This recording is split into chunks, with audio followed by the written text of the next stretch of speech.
What's the easiest choice you can make? Window instead of middle seat? Picking a vendor who sends a great gift basket? Outsourcing business tasks you hate? What about selling with Shopify? Whether you're selling a little or a lot, Shopify helps you do your thing, however you cha-ching. Shopify is the global commerce platform that helps you sell at every stage of your business. From the launch your online shop stage to the first real-life store stage, all the way to the did we just hit a million orders stage. Shopify's there to help you grow. Whether you're selling scented soap or offering outdoor outfits, Shopify helps you sell. Wherever and whatever you're selling, Shopify's got you covered. Sign up for a $1 per month trial period at shopify.com/try. Go to shopify.com/try now to grow your business, no matter what stage you're in. Shopify.com/try. You're listening to the Archaeology Podcast Network. You have my sword. And you have my bow. And my trowel. Hi, you're listening to episode 21 of And My Trowel, where we look at the fantastic side of archaeology and the archaeological side of fantasy. My name's Ash. And I'm Tilly. And today, we're uncovering the secrets of fantasy hoards. And no, not the rampaging hoard that ravaged the landscape, but rather the shiny, treasure-filled kind. Oh, you mean like dragon hoards, Hoard. Wait, haven't we already looked at dragons, though? Did you need me to send a raven to Alex quickly? I can get her here. Well, no, actually, there are different kinds of hoards out there. No. There's only one kind of hoard. Sparkling treasure sat on by a fire-breathing dragon, right? Well, that's exactly what we've been asked to figure out. Oh. So, I received a message this morning via Raven from the Longbeards. Longbeards. Where have I heard that name before? Wait a sec. Do you mean the Mines of Moria Longbeards? As in... Khazad-dûm, yeah. But it's fine. It's more than fine, actually. According to the Longbeards, since the 4th Age, the descendants of Thorin III have actually really cleaned up the place. They reclaimed it, so to speak, and have begun restoring it. Apparently there's like plans for a shopping centre or something. I don't know. Anyway, they need our help. And it looks like they've stumbled across a stash of... a hoard of objects that they never really knew existed. And so there's some issues that they kind of want to figure out with it. Oh, interesting. So what kind of objects are we talking about? Good question, Tilly. Good question. They did attach some drawings. Mm-hmm. It looks like a lot of unidentified metal, a few swords perhaps. Oh, and a horn as well, by the looks of it. Oh. Well, I mean, I don't know about you, Ash, but I think we might need some help with this one. Well, lucky for us, I just know the person for the job. Tilly, meet Adrián Maldonado, archaeologist, author, and Galloway Hoard researcher at the National Museum of Scotland. Hello. Hi, nice to meet you. Thank you so much for joining us.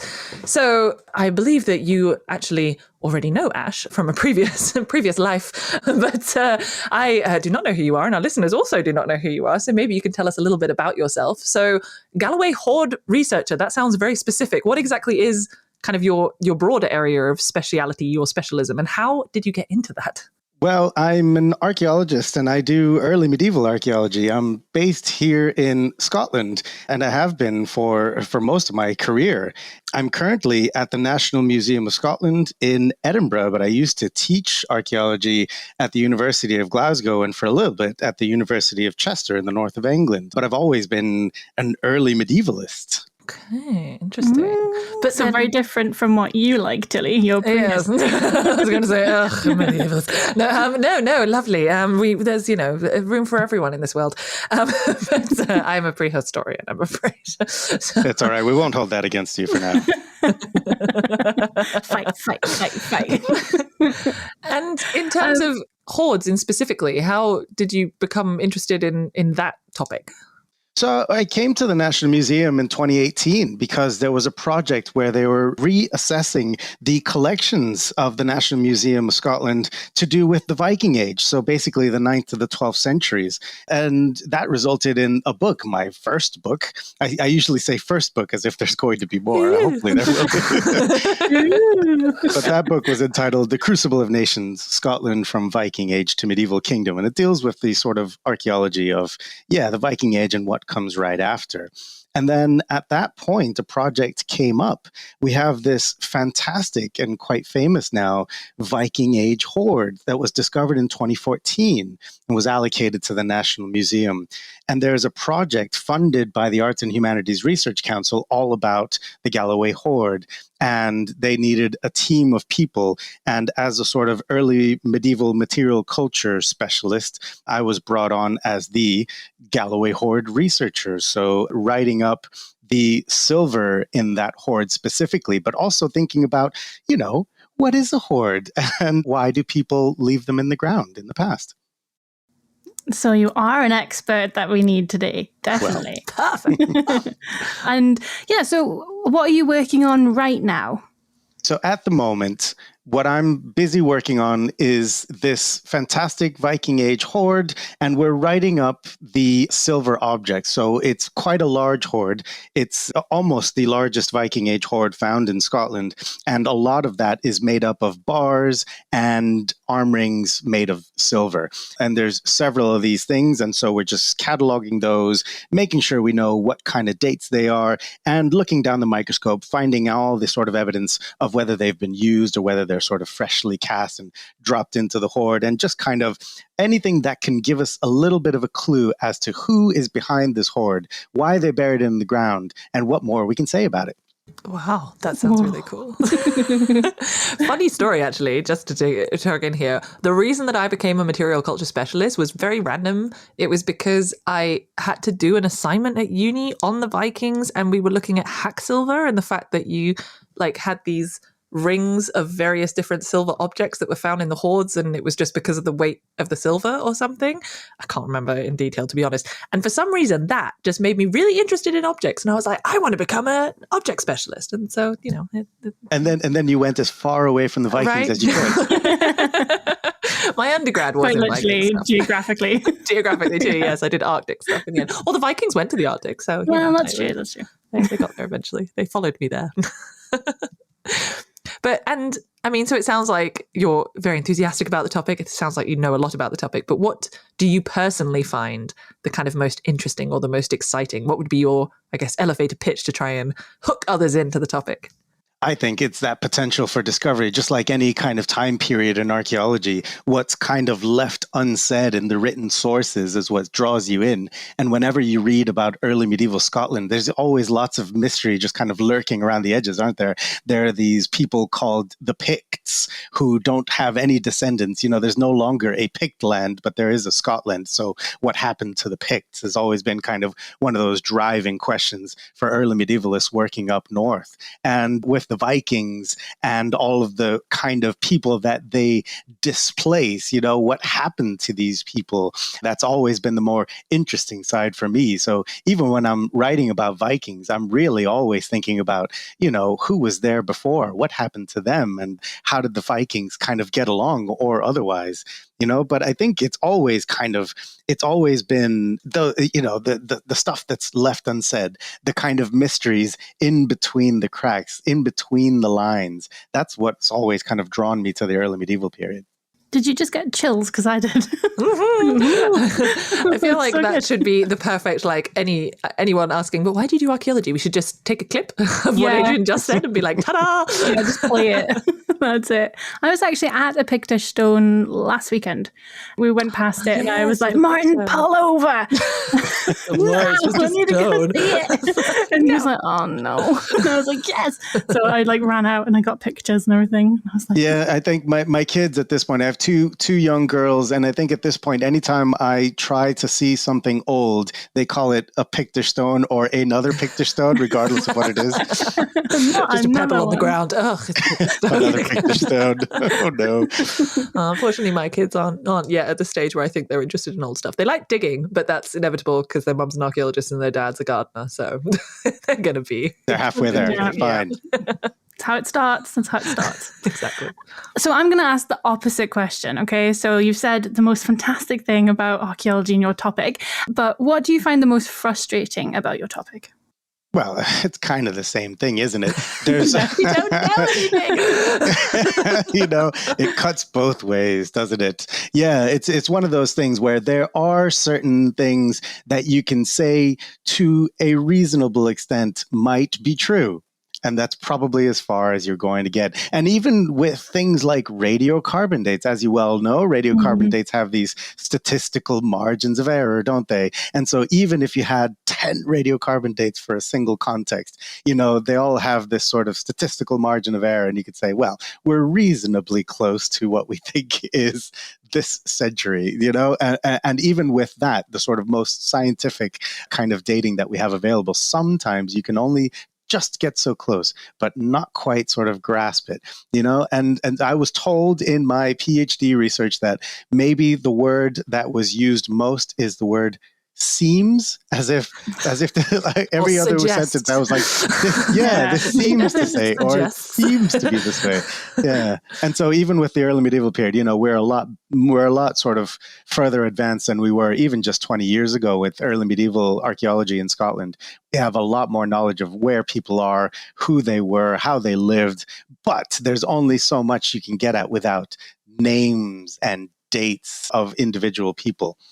By the way, if anyone listening is interested in hearing more about radiocarbon dating that was just mentioned or other dating topics, I believe we spoke about it in our time travel episode and maybe in the dendrochronology episode about Ents with Genevieve. Yes, so Ents one as well. You'll just have to go back and listen to the back catalogue if you don't understand that reference. So, shame. Yeah, we don't have time to go back into dating at all. So we're going to kind of switch a little bit and ask you, Adrián, do you enjoy reading fantasy books? So I mean, the story I always tell people, and I think it's actually become true by now, is that the reason I got into archaeology and medieval stuff in particular is because I read J.R.R. Tolkien like too early in my life, and it kind of ruined me forever. I read The Hobbit maybe when I was 10 years old, and then I moved on to The Lord of the Rings shortly thereafter. I even tried the Silmarillion a couple of times, but it wasn't until college before I actually got into it. But you did get into it. That's kudos to you. But here's the thing. Here's the thing about that. So that makes me a terminal kind of fantasy nerd in a way,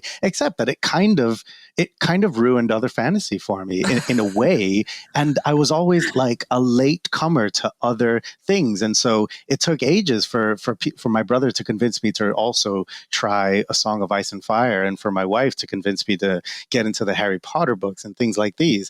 And I've got to admit something to you both. It's only since I started listening to the back episodes of your podcast, this very podcast, that I've dipped my toes into Terry Pratchett's Discworld. Yes, we're making a difference. That has made my day. It's true. It's something that's been on my radar, obviously, for the longest time. And I just thought, it's such a big world. How do I start? Where do I go? And I vaguely kind of knew that there were people kind of like the Picts, except that they're, very small blue creatures. They're obviously fantastical creatures. And I always thought, I'd love to find out how Terry Pratchett incorporates Pictish characters into his novels. And well, in a few episodes ago, I think it was you, Tilly, who mentioned Carpe Jugulum. Oh, yes. and so I started with that one. I've just got it on audiobook. It's read by Inder Varma and a couple of other voice actors, Bill Nighy. You got the play one. Yeah, because they've just started redoing them, which I'm not sure how I feel about it, to be honest, because the originals were You've started on now. Sorry. Yes, right. Maybe this is something that we can kind of talk about off air, like which ones, which versions you think I should move on to next, because I've got to say, like the density of cleverness, I think, is just off the charts. Right? Yeah. Right? He's got something, doesn't he? It's unbelievable. Yeah. It's unbelievable. The amount of turns of phrase per paragraph is phenomenal. Yeah. You heard it here, everybody. And I would like to say that was unsolicited. I did not mention anything about Discord in the lead up to this episode. I did not mention anything right now. Yeah. I thought you'd be so disappointed in me, to be honest with you. I've only just started, but there you are. If if anyone can start, it's never too late to start the Dairy Pratchett. I think you have actually made our day right there. You've encouraged us no end. I knew that slipping a reference into every episode would eventually make it. I feel like there's another podcast coming now.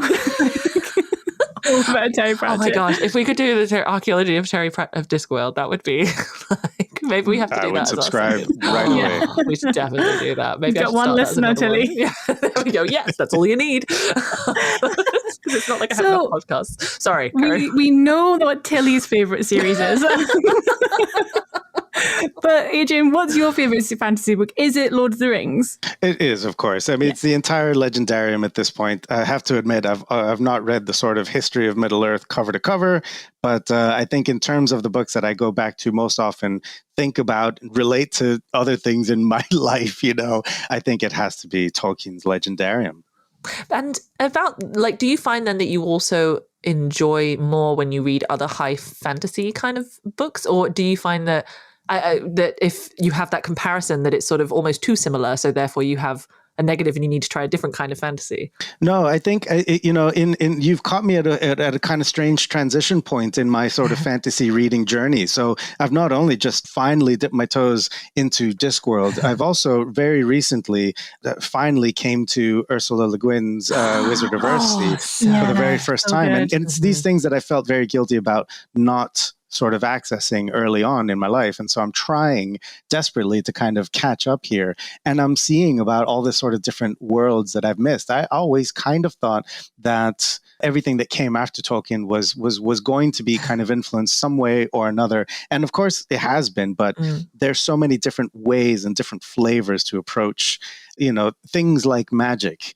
And the things that I find myself most interested in these worlds are the big questions that, that any human would have about, death, the afterlife, and the soul, and how these people kind of deal with those things, the immaterial things. And there's so many more ways at it than Tolkien's way. And I think much more interesting in some of those ways. I think Tolkien's world is the one that I think I'm most fascinated and invested in. But in terms of those questions about, how magic works in your world, I think are a lot more fleshed out in subsequent fantasy fiction. So I'm just trying to find my way around it, to be honest. Amazing. Well, I mean, it sounds like with your archaeological background and your fantasy interest, it sounds like you're the perfect person for this job, indeed. So we'll see. Do you think you'll be able to help us with this particular issue? Oh, I'm looking forward to it. Excellent. Oh, Ash, did you forget to feed the Balrog again? I can hear something in the background. Oh no. Let's hope those new office blinds are fireproof. Hey, no, don't come in. No, I said you shall not pass. We'll be right back. Hello and welcome back. Okay, now that the baby Balrog is back in its pen, we can continue on. I think I've pulled a muscle. Anyway, we're talking about hoards. So, Adrian, first question. What exactly is a hoard? Start with an easy one, why don't we? Well, I mean, there's... podcast to fill. That's right, yeah, I suppose. Fair enough. I think the easiest way to start might just be the strict sort of legal definition, which isn't very exciting. I think in the UK, at least, the legal definition of a hoard is any two objects that can demonstrably be shown to have been deposited at the same time. Only two? Only two? I know, I didn't think so, only two. So you could put like two coins in and that's a hoard. That's it, yeah. A minimum of two already counts as a hoard, as long as you can show that they were both deposited deliberately at the same time. So there you are. But I mean, I think most of us kind of assume that hoards are, what characterizes them is that they're a large collection of things, a large assemblage of things, don't we? But I guess a lot of us have collections in our lives. Like we have collections of books and people collect other strange things sometimes, so it's a kind of a philosophical question, I suppose. But, at what point does a collection become a hoard? And I think for an archaeologist, the kind of red line, the distinction is the moment at which your collection gets buried in the ground for some reason, then it becomes a hoard, I guess. Very specific to archaeological. Yeah, I was just about to ask, like, does that count as, like, do you have to deposit in the ground to be a hoard? Because I'm pretty sure my partner would say that I have multiple hoards in the house. Right. Isn't there that whole thing as well? It's like, oh, I'm not a bookworm, I'm a book dragon. I hoard my books. Yeah, you don't read them, you just like them. I'm very much like that. If it's got a nice cover, that's me. Right. And if there's one missing, you know exactly that there's something, something is unbalanced. Who did I read that to? But also, you mentioned that hoards are then deposited in the ground. Does it have to be in the ground? Because I know that there's, for example, a lot of like ritual deposition in water. Would that be a hoard? Yeah, that's right. I think any place where it would survive for a period of time long enough for an archaeologist to stumble upon it. So yeah, under the water, in the walls of a building, under the floorboards, any place where it would survive. But again, that's limited to archaeologists encountering these things. So if we're talking about just for us, I guess that's what a hoard consists of. So are they intentional collections that you deposit somewhere? So there's the question as well. And this is something where a lot of the literature kind of revolves around that question of intentionality and whether it was buried for safekeeping or whether it was given to the ground, as it were, or, deposited in the water, never to be retrieved. So the question of whether somebody could have retrieved it or not is one of the things that allows us maybe to distinguish to a certain extent whether it was a deposit, oh no, are you going to ring a bell? A ritual deposit? We need a sound drop. The buzzer. We need a sound drop. Yeah, we need a soundboard, guys. But yeah, the distinction is classically, could you retrieve it or was it irretrievable? So if it was in the bottom of a lake, then presumably it was impractical to retrieve it, and therefore that is classed more as an offering. But again, because of climate change and land change and improvements, sometimes wet places are dried out later on, and it's really difficult to kind of know that for sure unless you find a hoard and then you subsequently investigate the area as best you can. And so, context is everything. Mm-hmm. Oh, it really very is. True. Have we had that in an episode yet? If not, then we need to do that as the one. I think. Yeah, context I feel like is everything. Stickers and T-shirts will be selling this weekend. Yeah, we'll get them up. And so the hoard is something that potentially was intentionally deposited in a place that was not going to be then retrieved or not easily retrieved. Otherwise, it would be a deposit. And I realize I just used the word deposited when I'm not referring to a deposit. This is the terminology of this. So what actually, we've mentioned already that it could be objects, two or more objects, but what do you usually find in a hoard? Like, what would you see a couple of objects turning up and be like, aha, this is probably going to be a hoard? Yeah, I think for those of you who have children or remember being children, you often just gather things up, don't you? You collect the randomest things. Bottle tops is kind of the classic thing. But, any number of weird things that you find, you kind of group them together. And maybe if you've got a more advanced state of proto-archaeological mental disorder, then you start classifying them, don't you? You start putting them into groups by color or by material. And then you're going down the road of being an archaeologist, and so seek help.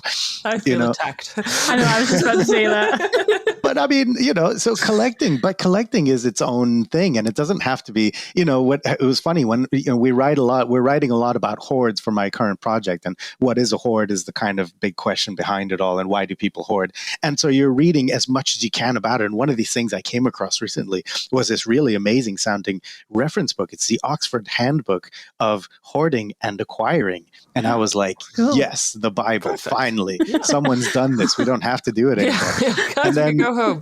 You find out very quickly that it's actually not a history or an archaeology handbook. It's a clinical psychology handbook in which hoarding is officially being reclassified as a disorder separate to, but related to, but distinct from obsessive compulsive disorder. And so the whole book is about sort of identifying and treating hoarding as a pathology.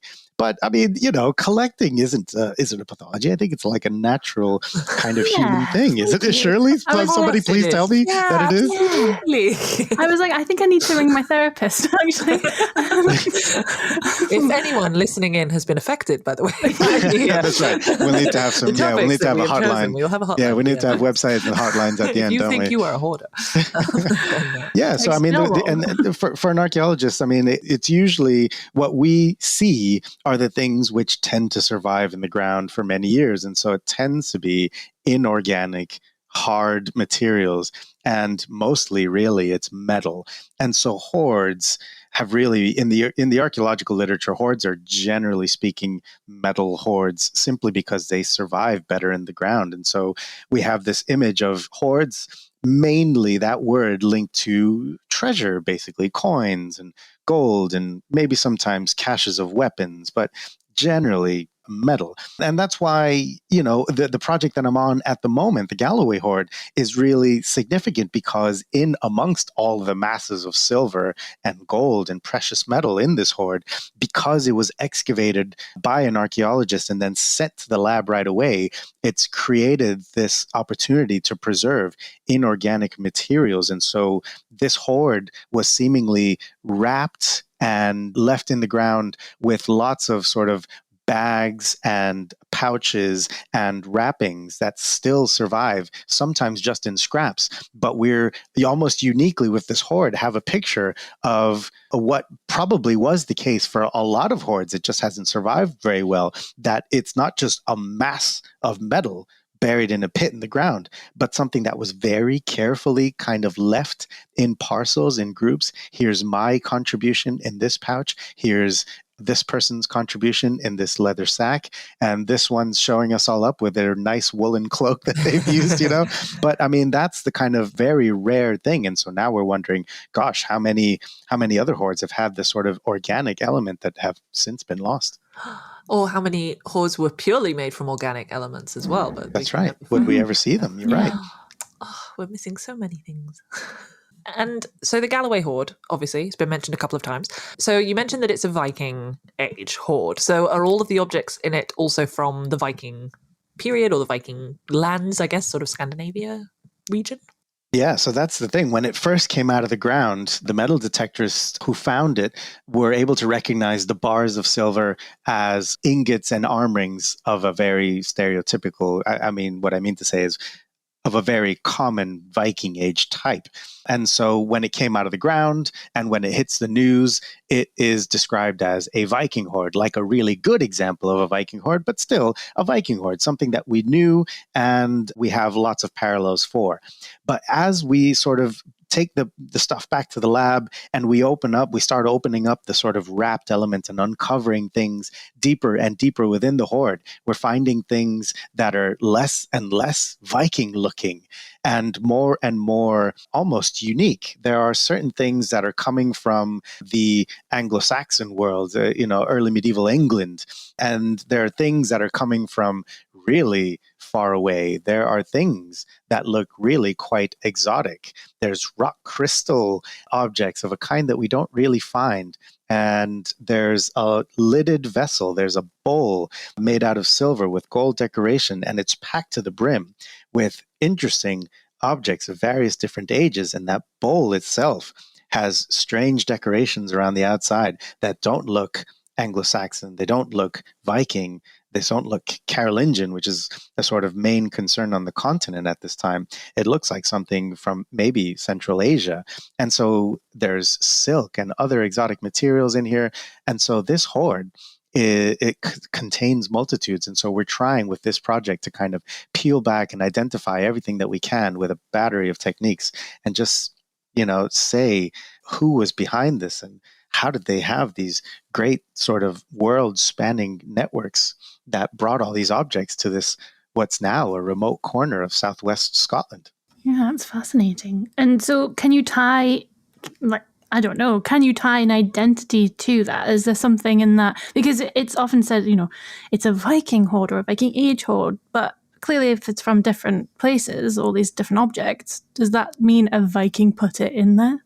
Yeah, that's right. I mean, so we've got so many different kinds of things that what we're calling it now, we've moved away from Viking hoard, and the official description that we use here is a Viking Age hoard, because that allows you to kind of explore all the different connections. Of course, the Vikings didn't just go west to Britain, Ireland, and onto the North Atlantic. They also went south and east, as far as the Mediterranean in one direction, and as far as modern day Russia, Ukraine, Volga, and then on to the sort of Islamic and Byzantine world. So the Viking Age kind of captures all of these different things, and all of these different things are moving through the networks that are centered maybe in Scandinavia, but span the known world. And so we think sort of Viking Age captures that diversity, that messiness, better than just saying it's a Viking hoard.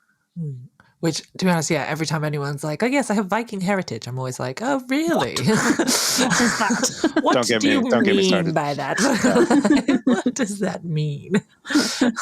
Which, I'm curious, actually. So before we sort of move on to a different topic, I'm curious what your hoards would say about you. Like, if you would have to think now about your collections, both of you, I'm asking this question too. Sorry, this is completely random. I'm going off script.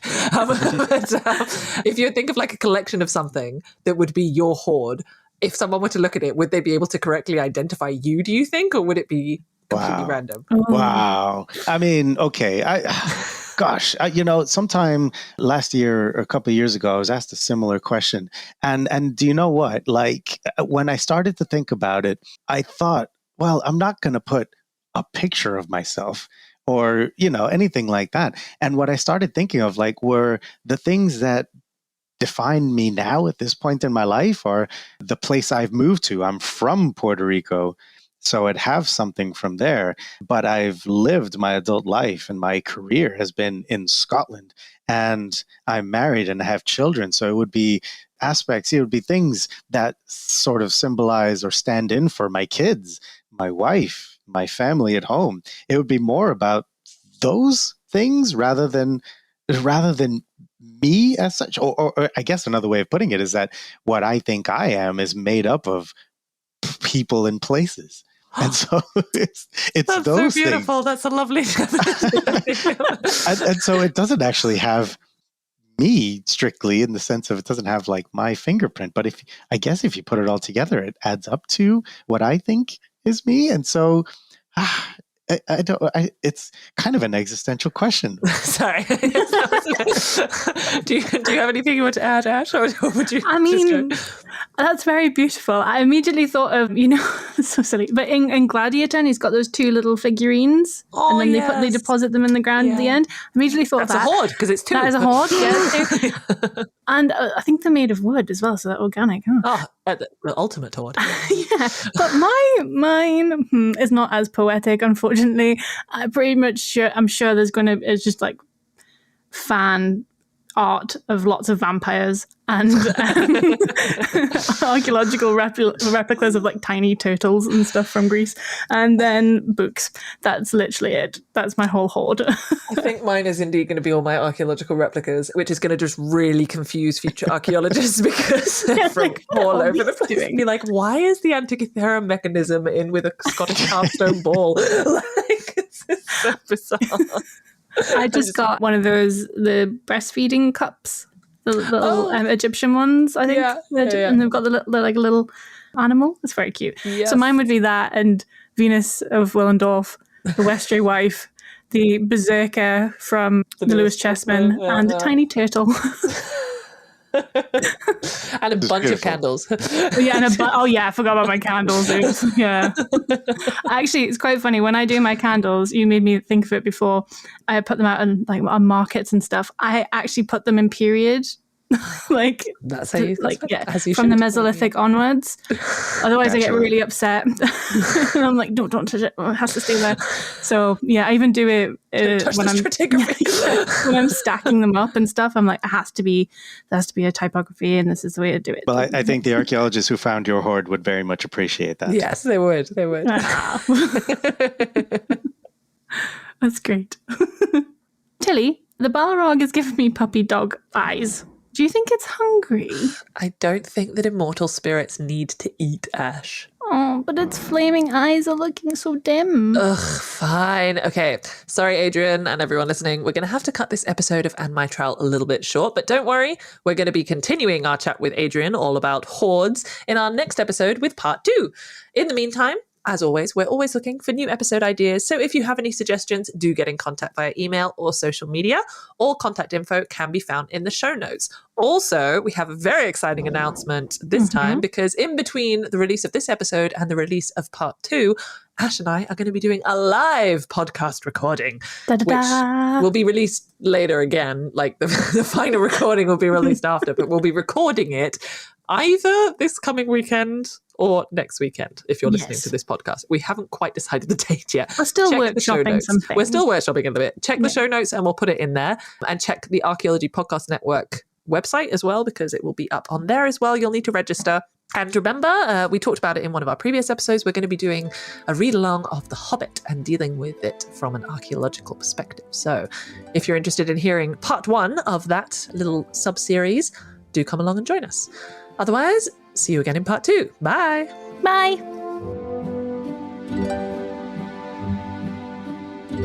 This episode was produced by Chris Webster from his RV traveling the United States, Tristan Boyle in Scotland, DigTech LLC, Cultural Media, and the Archaeology Podcast Network, and was edited by Rachel Roden. This has been a presentation of the Archaeology Podcast Network. Visit us on the web for show notes and other podcasts at www.archpodnet.com. Contact us at chris@archaeologypodcastnetwork.com.